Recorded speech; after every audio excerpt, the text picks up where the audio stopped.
vient avec tout ça? Bien, effectivement, tu sais, il y a beaucoup de vendeurs, ils veulent vendre. OK?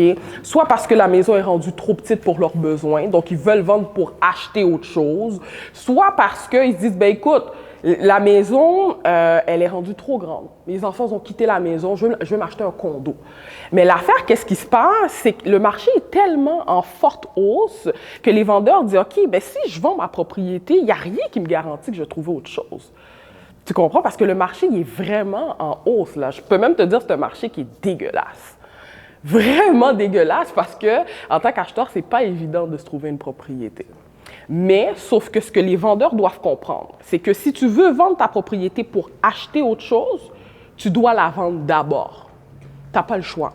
Parce que sinon, tu vas devoir, dans le marché actuel, tu vas devoir la mettre conditionnelle à la vente de ta propriété. Puis ça ne va pas passer. Tu ne peux pas faire une promesse d'achat dans le marché actuel conditionnelle à la vente de ma maison. Il n'y a pas un vendeur qui va accepter ta promesse d'achat. Fait que la solution que je dirais pour les vendeurs, mets ta propriété en vente, puis donne-toi un délai suffisamment long pour pouvoir acheter autre chose.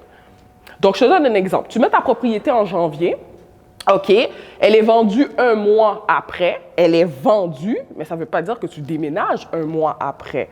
Tu comprends ce que je veux dire? Donc, tu la mets en vente maintenant, puis tu déménages au mois de juin ou au mois de juillet. Fait que tu as comme 6-7 mois pour te trouver autre chose.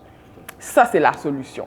Mais de dire que, oh non, je ne vais pas vendre parce que j'ai peur que je ne vais pas trouver autre chose, OK, parfait.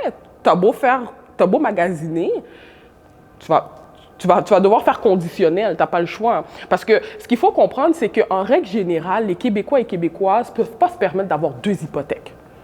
Donc, si ta maison n'est pas vendue, la banque ne te permettra pas d'avoir un autre prêt hypothécaire pour acheter. OK?